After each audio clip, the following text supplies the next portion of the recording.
Consultation ہوتی تھی. تو وہ بڑا ٹرسٹڈ ساتھی تھے عمران خان کے. اور ان کو پھر جب فوج نے یا جنرل باجوہ نے تبدیل کیا فیض حمید کو آئی ایس آئی کی اس پوزیشن سے ہٹایا, آئی ایس آئی چیف کی حیثیت سے ان کو ہٹا دیا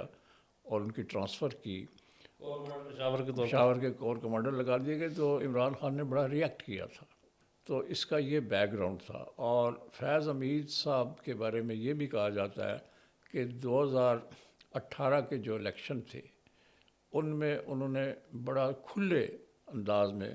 کھل کر انجینئرنگ کی, الیکشن کی. عمران خان کو پاور میں لانے کے لیے, پی ٹی آئی کو پاور میں لانے کے لیے انہوں نے بڑا بلیٹنٹلی انٹرفیرنس کی, تھریٹس کیے, لوگوں کو انسینٹیوز دیے, ترغیبات دیں اور ان پر دباؤ ڈالا اور ان کو پی ٹی آئی میں شامل کیا. اور اس سے پہلے جو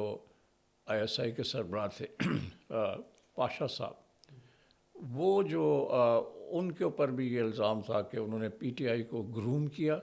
پی ٹی آئی کو بلڈ اپ کیا. اور وہ جو 2011 کا جلسہ تھا, سونامی جلسہ جسے کہتے ہیں لاہور والا, اس کو سارا آرگنائز اور پلان جو ہے اس وقت کے آئی ایس آئی چیف شجاع پاشا نے کیا تھا. تو یہ ایک روایت چل رہی تھی. تو فیض حمید صاحب آ گئے, انہوں نے پھر ان کو بڑا بلڈ اپ کیا. اور اس دوران میں بیچ میں جنرل ظہیر الاسلام کا بھی نام آتا ہے, وہ آتا ہے 2014 میں دھرنے. جی ہاں, وہ جو دھرنے دیے گئے تھے تو اس میں بھی ان کا تھا. تو یہ آئی ایس آئی ان کو سپورٹ کر رہی تھی عمران خان کو. اور فوج کی تھنکنگ یہ تھی کہ یہ دو جماعتیں جو ہیں ٹریڈیشنلی, جو دو جماعتیں پیپلز پارٹی اور پی ایم ایل این, یہ کرپٹ لوگ ہیں, یہ ڈس آنیسٹ ہیں, انکمپٹنٹ ہیں اور سارے مسائل ان کے پیدا کرتے ہیں. تو عمران خان کو جو ایجنڈا دیا گیا تھا وہ یہی دیا گیا تھا کہ ان کا احتساب کریں. سو انہوں نے بڑا کھردرے انداز میں, بڑا بلنٹلی ان کے خلاف کیسز کیے اور ان کو امپلیکیٹ کیا مختلف کیسز کے اندر. تو وہ ایک لیگیسی چل رہی تھی. تو فیض حمید صاحب نے اس میں امپورٹنٹ رول پلے کیا تھا. اور عمران خان کی حکومت کو چلانے میں ان کا جو برین ٹرسٹ تھا عمران خان کا, وہ فیض حمید صاحب ہی تھے. انہوں نے الیجڈلی اپنے اختیارات سے ناجائز فائدہ اٹھایا. مثال کے طور پہ انہوں نے صحافیوں کو ٹارگٹ کیا جو اینٹی عمران تھے. انہوں نے وہ ٹاپ سٹی والا کیس بھی تھا, اس میں بھی انہوں نے ان کی انوالومنٹ تھی. اور کئی اور بھی انہوں نے ایسی چیزیں کیں جن سے وہ لگتا تھا کہ وہ اپنے ریڈ لائن جسے کہتے ہیں یا جو اپنی مینڈیٹڈ لائن ہے اس کو کراس کر رہے ہیں. تو اتنا کھلا اور اتنا دھڑلے کے ساتھ کسی بھی آئی ایس آئی کے سربراہ نے کسی حکومت کو اس انداز میں سپورٹ نہیں کیا تھا جتنا فیض حمید نے کیا. اب یہ جو ان کے خلاف جو فیلڈ کورٹ مارشل ہوا ہے اس میں بہت سے لوگ وہ بھی ہیں جو 9 مئی جو 9 مئی جس کا بڑا چرچا ہے اس میں بھی وہ لوگ انوالو تھے. اور کہا جاتا ہے کہ ان میں سے بہت سے لوگ جو ہیں آ کے انہوں نے گواہی دی ہے کہ فیض حمید کا کیا رول تھا 9 مئی کے واقعات میں, ایجیٹیشن میں, ملٹری انسٹالیشنز پر حملے وغیرہ جو ہوئے ان میں فیض حمید کا بھی رول تھا. تو یہ ایک نیا کنیکشن ہے, اس کو یوز کیا جا سکتا ہے اس ایویڈنس کو اگینسٹ عمران خان. بلکہ الزام تو شاید یہ بھی ہے کہ وہ انہوں نے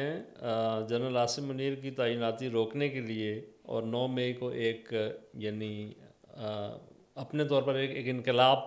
سو کارڈ لانے کی کوشش کی, وہ جس کا شاید اس میں ذکر نہیں کیا گیا لیکن ملفوف انداز میں البتہ اس کا نہیں بالکل یہ بات بڑی ڈسکس ہو رہی ہے. اور اس میں میڈیا کے کمنٹس ہیں, اس میں بہت ساری کالمز لکھے گئے ہیں, بہت سی باتیں کہی گئی ہیں کہ عاصم منیر صاحب کی تقرری کو روکنے کے لیے اور ان کو آرمی چیف نہ بننے کے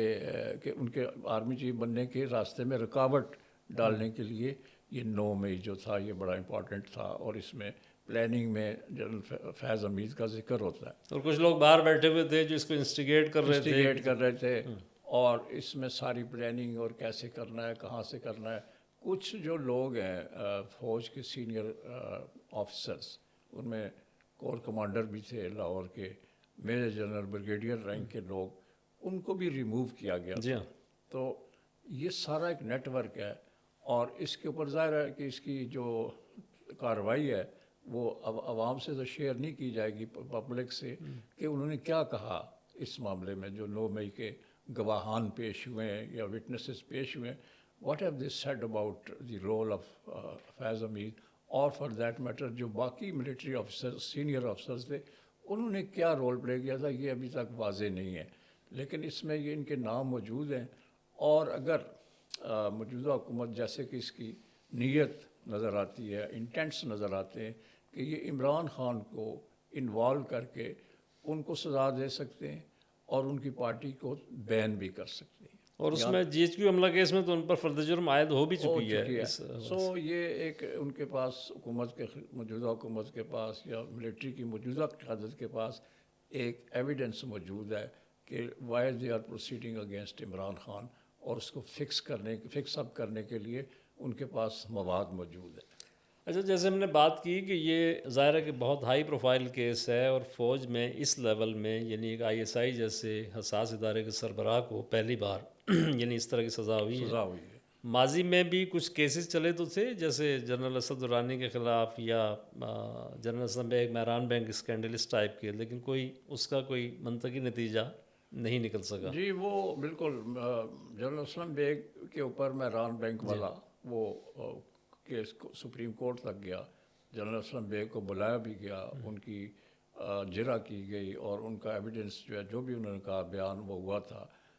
درانی صاحب کے اوپر بھی یہ جنرل درانی جو تھے، Asad Durrani I S I کے چیف تھے، اور انہوں نے 93 میں جو نواز شریف کی گورنمنٹ تھی اس کو ڈی اسٹیبلائز کر کے اس کی جگہ پیپلز پارٹی کی گورنمنٹ کو پاور میں لانے میں ان کا ایک کردار تھا۔ تو یہ دونوں حضرات جو ہیں یہ ان کے اوپر مقدمات چلے لیکن ان کا کچھ نہیں بنا، یعنی ان کو سزا نہیں ہوئی۔ سو یہ پہلی دفعہ ہو رہا ہے پاکستان کی تاریخ میں کہ آئی ایس آئی کے سربراہ کو اس طرح کی سزا دی گئی ہے، اور سمجھا جاتا ہے کہ آئی ایس آئی کئی رجیم چینج کے اندر پاکستان میں انوالوڈ رہی ہے خفیہ طور پہ، لیکن اس طرح کھلے عام کسی کو سزا یا اس کا ٹرائل نہیں ہو سکا۔ یوں اگر آپ دیکھیں تو پاکستان آرمی کے کئی کیسز ہیں ماضی میں، جیسے راولپنڈی جی میں اسی کا حوالہ دینا چاہ رہا تھا۔ 1951 میں اس میں تو شاید کوئی 13 بڑے سینئر افسران تھے جن کو گرفتار کیا گیا۔ اب وہ جو راولپنڈی کانسپریسی کیس ہے وہ بڑا مشہور کیس ہے، اور انٹرنیشنل اس کے اوپر باتیں ہوئی ہیں، بحث ہوئی ہے۔ 51 میں ان کو لیاقت علی خان کو کہتے ہیں،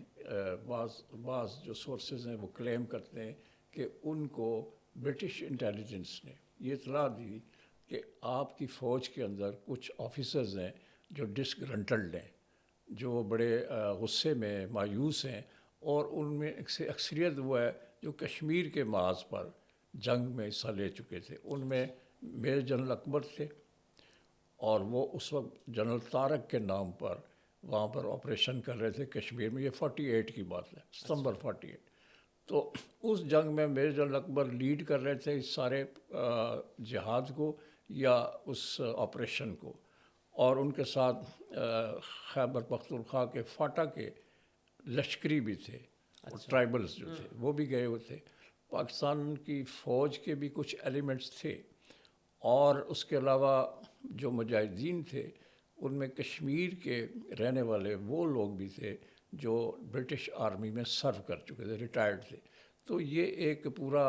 نیٹ ورک تھا جو وہاں پہ انڈین آرمی کے خلاف آپریشن میں حصہ لے رہا تھا۔ میجر جنرل اکبر نے کتاب لکھی ہے، اچھا، ریڈرز ان کشمیر، بڑی زبردست کتاب ہے۔ اس میں ساری باتیں انہوں نے کھل کے لکھ دی ہیں کہ ہم بالکل اگر 24 گھنٹے سیز فائر نہ لیاقت علی خان سیز فائر نہ کراتے، یا وہ نہرو کی اس تجویز سے اتفاق نہ کرتے کہ سیز فائر ہونا چاہیے، تو ہم وادی کا حصہ یعنی سری نگر اور سارا جو کشمیر کا حصہ ہے وہ ہم لے سکتے تھے۔ انہوں نے یہ کلیم کیا ہے میجر جنرل اکبر نے اپنی کتاب میں کہ میں رات کو ایز کمانڈر دریائے توی کو کراس کر کے سری نگر میں جا کے رہتا تھا، ریکی کرتا تھا کہ جب ہم اس پر قبضہ کریں گے سری نگر پر تو پھر ہمارا پلان کیا ہوگا۔ تو یہاں تک بات پہنچ چکی تھی کہ سیز فائر ہو گیا، اور یہ جنرل اکبر، ان کے ساتھی ایک تھے ایئر کموڈور جنجوا اور بریگیڈیئر صدیق راجہ، بریگیڈیئر نذیر، کیپٹن ظفر اللہ پوشنی، میجر اسحاق اور بھی کئی لوگ تھے جو کہ اس میں ملوث تھے۔ وہ سارے یہ کہتے تھے کہ یہ جو سیز فائر ہے یہ نہیں ہونا چاہیے تھا، ہم کشمیر لے سکتے تھے۔ اگرچہ اس کلیم کو انڈیا کا ایک جنرل تھا ایس کے سنہا، اس نے کتاب لکھی ہے سلینڈر واز دا تھریڈ۔ وہ یہ کلیم کرتا ہے کہ کوئی شک نہیں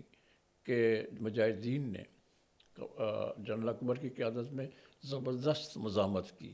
رزسٹ کیا، خاص طور پر بعض کشمیر کے شہر جو تھے راولا کوٹ کو بچانے میں، اور لیکن وہ یہ کلیم کرتا ہے کہ مجھے اگر وقت مل جاتا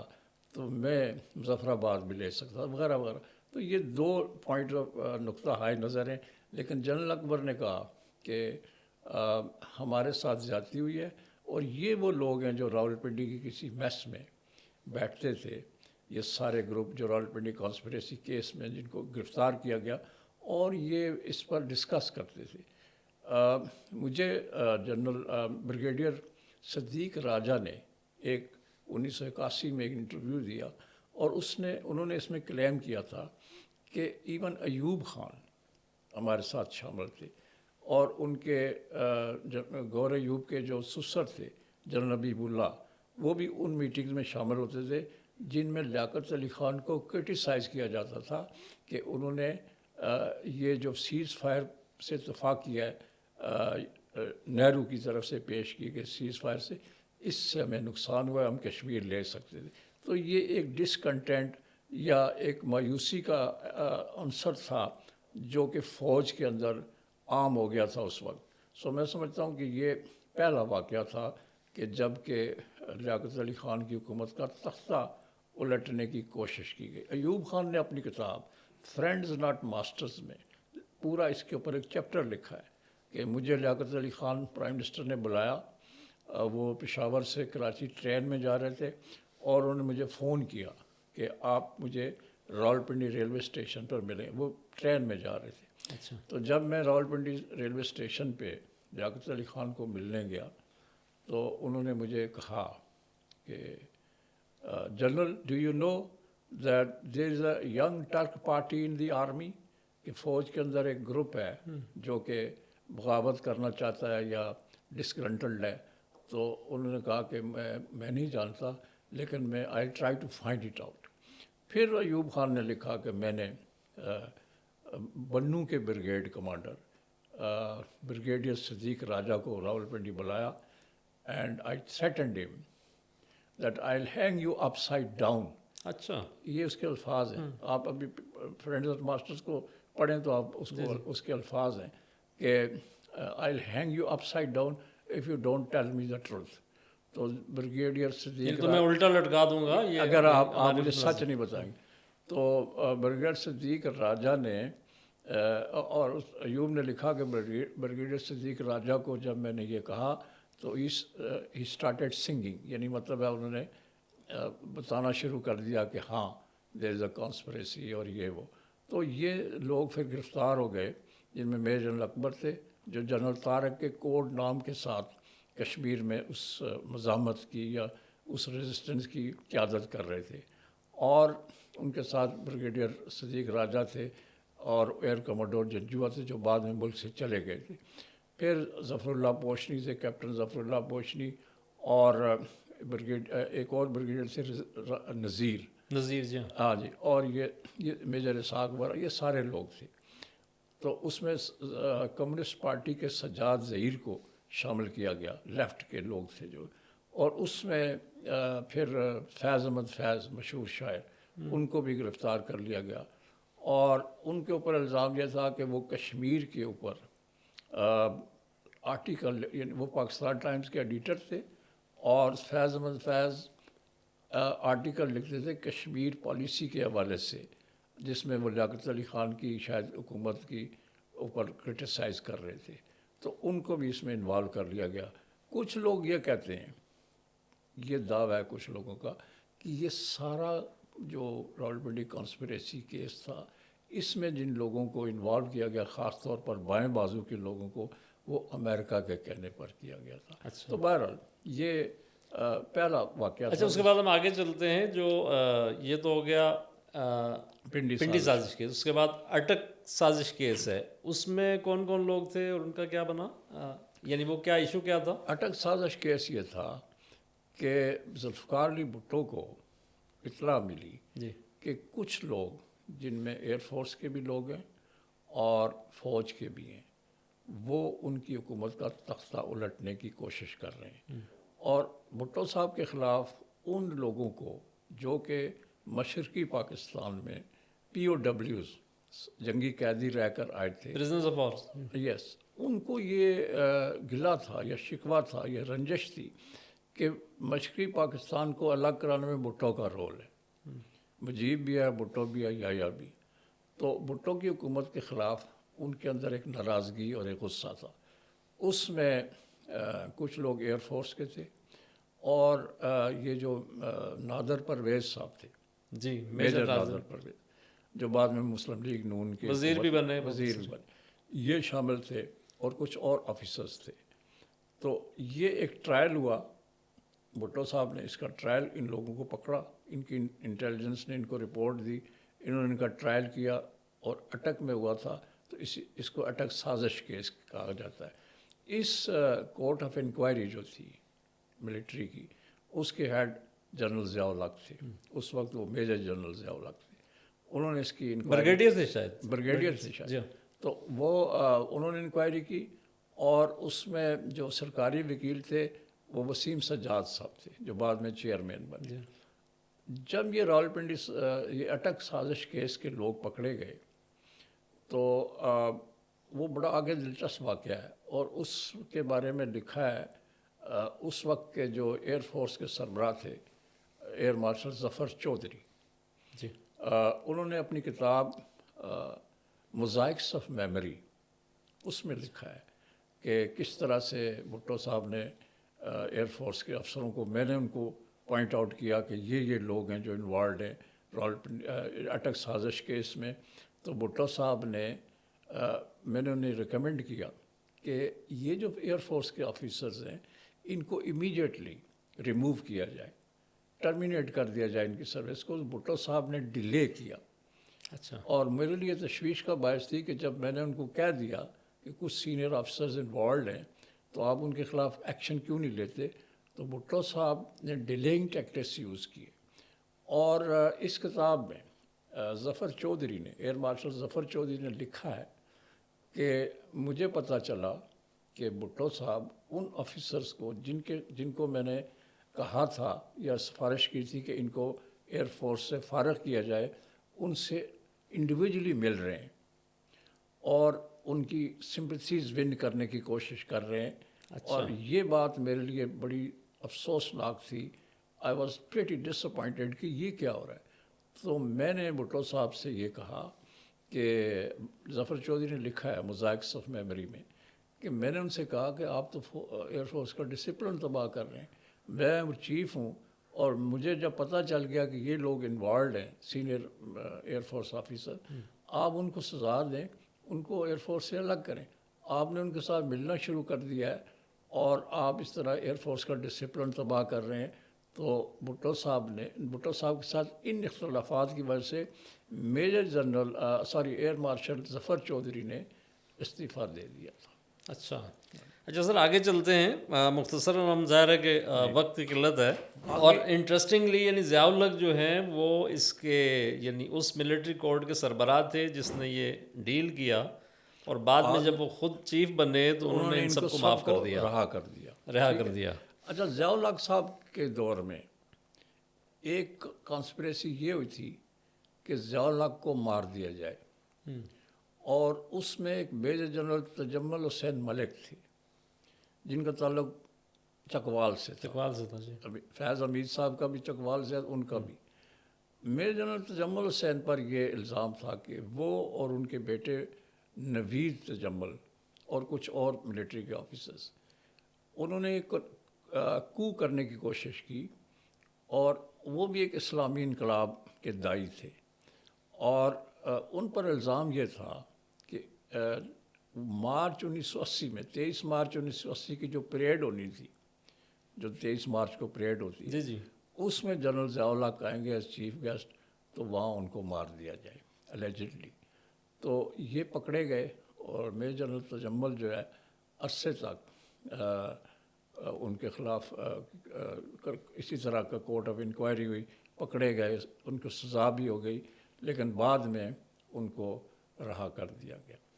پھر 95 میں، جی آپ بات کمپلیٹ کر جی جی جی، بس آگے یہ ہے کہ 95 کی بات۔ 95 جنرل ظہیر الاسلام کا آتا ہے، اور اس میں بھی 3-4 لوگ جو ہے وہ گرفتار ہوتے ہیں۔ مختصراً اس کا بھی ریکال کرنے کے لیے میموری کو ذکر کرتے ہیں۔ جنرل ظہیر الاسلام جو تھے تو وہ ایک اسلامی ذہن کے آفیسر تھے، اور ان کو 95 میں گرفتار کر لیا گیا، یہ کہہ کر کہ وہ بے نظیر بھٹو کی منتخب حکومت کا تختہ الٹنا چاہتے تھے، اور ایک اسلامی انقلاب برپا کرنا چاہتے تھے۔ یہ بھی ان پر الزام تھا کہ وہ جی ایچ کیو میں اس وقت کے آرمی چیف جنرل کاکڑ اور سارے کور کمانڈرز کو ایک میٹنگ کے دوران مارنا چاہتے تھے۔ یہ ٹرائل ان کا ہوا، ان کو سزا ہو گئی، اور وہ بیچارے جیل میں رہے۔ جنرل مشرف نے جب ٹیک اوور کیا ایز آرمی چیف، تو ان کو میجر جنرل ظہیر الاسلام عباسی کو انہوں نے ریلیز کر دیا تھا۔ تو یہ پوری جو کہانیاں ہیں فوج کے اندر، یہ نئی بات نہیں ہے، پہلے بھی ہوتا رہا ہے، گرفتاریاں ہوتی رہی ہیں، کانسپریسی کے الزامات لگتے رہے ہیں، اور اختیارات سے ناجائز فائدہ اٹھانے کے، تجاوز کرنے کے۔ ریسنٹلی جنرل جاوید اقبال کو بھی شاید 2012 یا 13 میں سزا ہوئی، جاسوسی کے الزام میں۔ یہ چیزیں پہلے ہوتی رہی ہیں۔ ایک بریگیڈیئر رضوان تھے، رضوان جی، راجہ، رضوان، ان کو بھی ہوئی ہے۔ فیاض حمید صاحب کا کیس چونکہ زیادہ انٹرسٹنگ ہے اس سینس میں کہ یہ عمران خان کے بہت قریب تھے، ان کے ٹرسٹ کے آدمی تھے، اور ان کے مشیر بھی تھے ملٹری کے معاملات میں، سیکیورٹی کے معاملات میں، اور سیاسی معاملات میں بھی۔ اب دیکھنا یہ ہے، ان کے پاس ایک اپیل کا موقع ہے، وہ ہائی کورٹ میں اپیل کر سکتے ہیں، اور یہ فورم ان کو حاصل ہے۔ یہ آئی ایس پی آر نے کہا ہے کہ ان کو مکمل وکلاء ان کی چوائس کے ملے تھے، اور انہوں نے اپنا کیس جو ہے اس کو ڈیفینڈ بھی کیا اپنے اوپر الزامات کو، لیکن اب یہ سزا ہو گئی ہے، اور اس کی امپلیکیشنز بڑی ہیں، مضمرات بڑے ہیں۔ اس میں ان کی قربت جو ہے عمران خان کے قریب تھے، وہ بہت ان کے خاص معتمد خاص تھے، تو یہ ہو سکتا ہے کہ ان کی ایویڈنس کے اوپر، یا جن اور لوگوں کو جرح کی گئی اس فیلڈ کورٹ مارشل کے اندر، اور جو کچھ انہوں نے کہا ہے، اس کی بنیاد پر عمران خان کے خلاف بھی کارروائی ہو سکتی ہے۔ بہت شکریہ سر۔ ناظرین، ہم نے کرونالوجی بیان کی، کوشش کی اپنی حد تک کہ جتنے معروف کیس ہیں ملٹری کے حوالے سے اس سے پہلے چلے ہیں 1951 سے لے کے اب تک، تو ایک اس کا جائزہ پیش کیا جائے، اور فیض حمید کیس کی جو فیصلہ ہے، اس کی جو امپلیکیشنز ہیں سیاسی اور غیر سیاسی، ان پہ بھی بات کی جائے۔ آئندہ انشاءاللہ پھر کسی پروگرام میں حاضر ہوں گے۔ بہت شکریہ۔